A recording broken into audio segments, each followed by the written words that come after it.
2009 मध्ये John Edward आणि त्याचा भाऊ जॉस एडवर्ड केव्ह एक्सप्लोरिंगसाठी एका अमेरिकेतील उटा शहरात जातात। या शहरात एक हायड्रोथर्मल केव्ह आहे। आता हायड्रोथर्मल केव्ह याबद्दल मी तुम्हाला नेक्स्ट व्हिडिओमध्ये सांगेन। तर एडवर्ड आणि त्याचा भाऊ त्या नटीपटी केव्हच्या बर्थ कॅनलमध्ये जातात। आता इथपर्यंत सगळं व्यवस्थित होतं, पण एडवर्ड चुकून अनएक्सप्लोर्ड केव्हकडे जातो, ज्याला एड्स पुश म्हणतात। त्या केव्हचा एक्झिटच नव्हता आणि एडवर्ड अगदी छोट्याशा भागात फसतोय आणि एडवर्डने आणखी खूप मोठी चूक केली, ही त्याच्या जीवावर बेतली।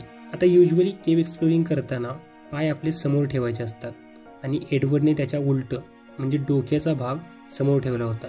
आता एका पॉइंट नंतर त्या एड पुशला कॅनलला उतार लागतो आणि एडवर्ड घसरून त्या कॅनलमध्ये अडकतो।